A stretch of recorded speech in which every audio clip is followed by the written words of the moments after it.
বিশ্বের আন্তর্জাতিক সামরিক মহলে বাংলাদেশকে দেওয়া পাকিস্তানের যে F-17 যুদ্ধবিমান নিয়ে বেশ আলোচনা শুরু হয়েছে।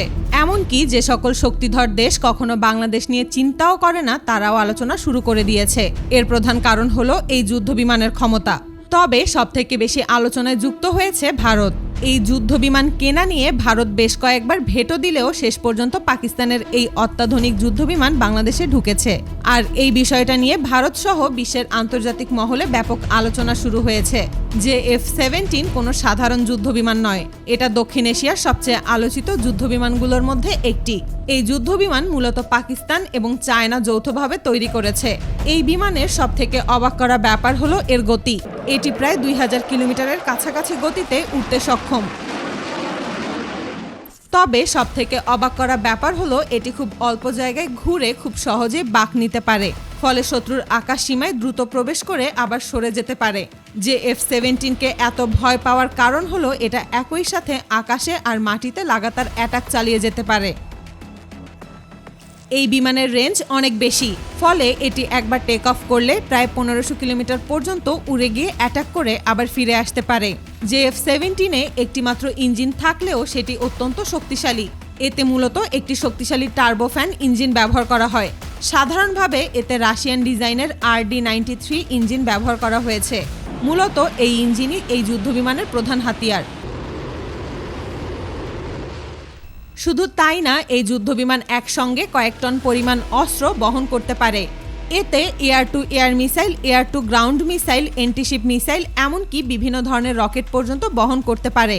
এই যুদ্ধবিমানে অত্যাধুনিক অ্যাসার রাডার সিস্টেম ব্যবহার করা হয়েছে, ফলে এটি একসাথে 15টির বেশি টার্গেট ট্র্যাক করতে পারে এবং 5টির বেশি টার্গেটে একসাথে হিট করতে সক্ষম।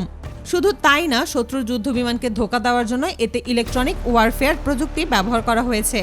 তবে এই যুদ্ধবিমান নিয়ে সবথেকে বেশি ভেটো দিয়েছে ভারত, কারণ বহু আগে থেকে বাংলাদেশ ভারতের তৈরি যুদ্ধবিমান তেজাস কেনার কথা ছিল। এটি ভারতের তৈরি নিজস্ব যুদ্ধবিমান। এর গতি 1900 কিলোমিটার প্রতি ঘন্টার কাছাকাছি। এটা 4 টনের কাছাকাছি পরিমাণ অস্ত্র বহন করতে সক্ষম। তেজাস হলো ভারতের তৈরি একটি লাইট কমব্যাট ফাইটার জেট, অর্থাৎ এটি আকারে তুলনামূলক ছোট এবং ওজনে হালকা। এই বিমানটির অন্যতম বড় বৈশিষ্ট্য হলো এর বডি স্ট্রাকচার। তেজাসের শরীর বানানো হয়েছে কার্বন ফাইবার দিয়ে, যার ফলে এটি অনেক হালকা হয় এবং আকাশে খুব দ্রুত মুভমেন্ট করতে পারে। আন্তর্জাতিক বাজারে এই যুদ্ধবিমান বিক্রি করার জন্য বহুদিন ধরে চেষ্টা করলেও আন্তর্জাতিক বাজারে খুব একটা সুবিধা করে উঠতে পারেনি। 2025 সালে দুবাই এয়ার শোতে তেজাস যুদ্ধবিমান প্রদর্শনীর সময় একটি দুর্ঘটনা ঘটে। যুদ্ধবিমানটি নিয়ন্ত্রণ হারিয়ে নিচে পড়ে যায়। বিভিন্ন আন্তর্জাতিক প্রতিবেদনে বলা হয়েছে এই ঘটনার পর ভারতের এই যুদ্ধবিমান নিয়ে বিভিন্ন প্রশ্ন উঠেছে। তবে আশ্চর্যের ব্যাপার হলো পাকিস্তান এই যুদ্ধবিমান সব দেশের কাছে বিক্রি করে না। তার থেকেও অবাক করা ব্যাপার হলো আন্তর্জাতিক বাজারে এই মডেলের অন্য সকল যুদ্ধবিমান বেশি বিক্রি করা হলেও পাকিস্তান এই বিমানগুলো কিছুটা কম দামে বিক্রি করে থাকে। এ কারণে এই যুদ্ধবিমানের চাহিদা আন্তর্জাতিকভাবে বেশি থাকলেও পাকিস্তান শুধুমাত্র হাতে গোনা কয়েকটি দেশের কাছে এই যুদ্ধবিমান বিক্রি করে থাকে।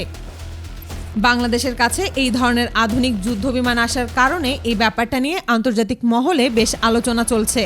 বিভিন্ন প্রতিবেদনে বলা হয়েছে বাংলাদেশ 18টার কাছাকাছি এই যুদ্ধবিমান পেতে চলেছে।